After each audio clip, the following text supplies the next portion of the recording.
you hear me? Good afternoon. The young bishop and martyr Eleutherius has survived many tortures without a scratch. Now when the Emperor Adrian is out of ideas, he appoints his prefect Corbonus to take charge in the killing of Eleutherius in Martyrs of the Colosseum by A.J. O'Reilly. Corbonus the prefect invented an immense boiler with a lid. In it was to be placed oil, pitch, resin, and some nauseous, poisonous ingredients. The martyr was to be thrown in, and thus consumed, as he thought, in a moment. The sun is already high, and the immense cauldron is placed in the middle of the arena. Eleutherius was brought in. He looked young, beautiful, and cheerful as he moved, with heavy chains on his hands and feet, towards the tribunal of the emperor and prefect. When he was brought under the throne of the emperor, Corbonus commanded silence with his hand, and spoke thus aloud. All nations obey the power of our great emperor.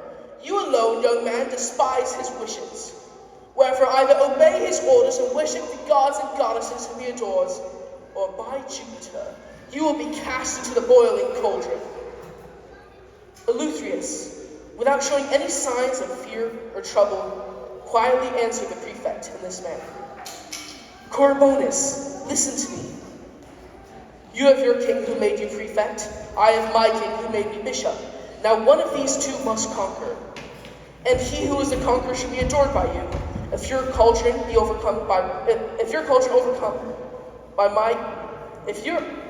overcome my faith, then I must serve your king. But if your cauldron be overcome by my king, then you must adore the Lord Jesus Christ. He was flung into the burning mass, and the great lid was drawn over. All was as silent as death in the amphitheater. The people bent forward in breathless suspense. Another minute passed in silence. The fire still raged, and the cauldron was not dashed to pieces. The martyr must be dead. The emperor smiled, and Corbonus rubbed his hands in complacent glee at his imagined triumph. After a few minutes of suspense, the emperor ordered the lid to be removed to see if anything remained of the martyr. But all honor and glory to the eternal God, Eleutherius was unhurt, calm, beautiful, and recollected. Adrian was fixed to the ground in wonder.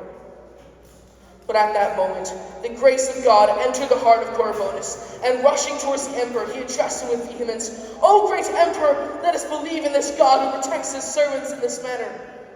If one of our priests of Jupiter, of Juno, or Hercules were cast into this cauldron, would their God save them thus? The words of the prefect fell like a thunderclap on the ears of Adrian. What?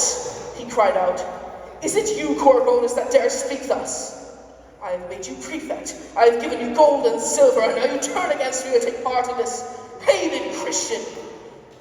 Seize him, lictors, and let the caitiff's blood mingle with the burning oil of the cauldron.